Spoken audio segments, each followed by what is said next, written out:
Bonjour, bonjour. Je vous salue dans le nom du Seigneur Jésus-Christ, notre Seigneur Sauveur. Ce matin, nous avons une très bonne nouvelle. Oui, cette bonne nouvelle est dans 1 Corinthiens 6, 9 à 10. Je vous lis la parole de Dieu. Ne savez-vous pas que les injustes n'hériteront pas le royaume de Dieu? Ne vous y trompez pas, ni les impudiques, ni les idolâtres, ni les adultères, ni les efféminés, ni les infâmes, ni les voleurs, ni les cupides, ni les ivrognes, ni les outrageux, ni les ravisseurs n'hériteront pas le royaume de Dieu. Voici ce qui est écrit. Donc, injuste, c'est quelqu'un qui n'a pas Jésus. Quand on dit il est juste, parce que la Bible dit, le juste vivra par la foi en Jésus-Christ. Donc, quand tu es injuste, tu n'as pas Jésus-Christ. Maintenant, impudique, c'est quelqu'un qui n'éprouve pas des gènes pour découvrir ses intimités. Tu vois, son corps.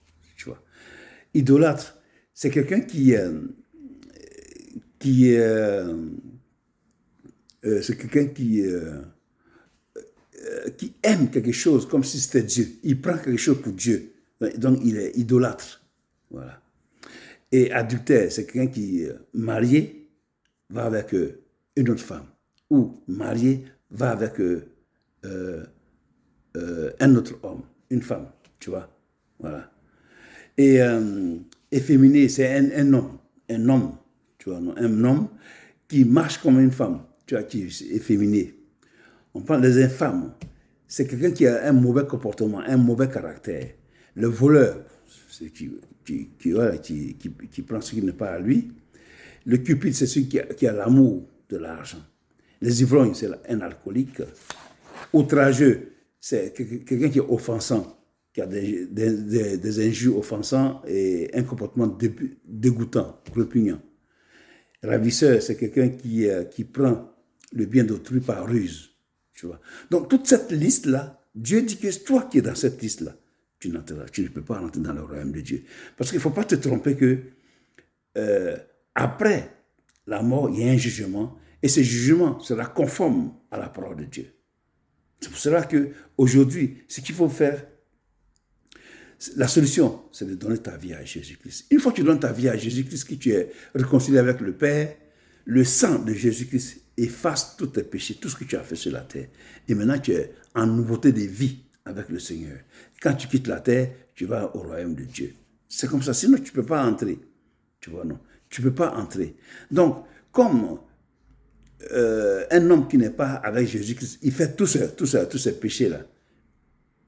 La sagesse voudrait qu'on se réconcilie avec le Créateur. C'est-à-dire que donner sa vie à Jésus-Christ, se faire baptiser et s'acheter une Bible et lire et savoir ce que le Seigneur demande de toi et la mettre en pratique tous les jours. Ne vous trompez pas. Dieu dit que ne vous y trompez pas. C'est-à-dire qu'il ne faut pas te leurrer. Il ne faut pas avoir des idées fausses en toi. Parce que ce qui est écrit sera conforme au jugement. Il y a un jugement. Dieu nous attend à un jugement. Il y a un jugement en tout ce que tu as fait sur la terre que lui, Dieu a créé. Tu es venu ici profiter jusqu'à ce que tu t'en vas. Il va te poser des questions. Ça sera écrit. C'est pour cela que si tu as fait beaucoup de mal et que tu t'es réconcilié avec Jésus-Christ, tout ce que tu as fait, le sang de Jésus-Christ l'efface. Il n'y a pas photo. Et quand tu n'es plus sur cette terre-là, tu vis avec Jésus éternité, dans la joie. Mais si tu demeures dans ce péché et que tu meurs, tu vas dans le feu. Et le feu où tu es là, là-bas aussi, c'est éternité. Donc, il est sage que sur la terre ici, tu fasses un choix. Un choix qui est bien pour toi. Un choix qui va t'amener à vivre paisiblement dans ton repos avec ton Dieu, ton Créateur, Jésus-Christ, notre Sauveur. C'est pourquoi je t'exhorte ce matin à te faire baptiser. Je t'exhorte ce matin à te réconcilier avec ton Créateur, Jésus-Christ. Réconcilie-toi. Réconcilie-toi. Regarde autour de toi. Le monde va en lambeaux. Le monde va en lambeaux. Donc, c'est le temps pour toi. Le temps pour toi aujourd'hui d'aller fléchir genoux devant Jésus-Christ et dire, Seigneur Jésus, je te donne ma vie. Que Dieu te bénisse. Que Dieu te bénisse encore. Demain pour une bonne vidéo encore.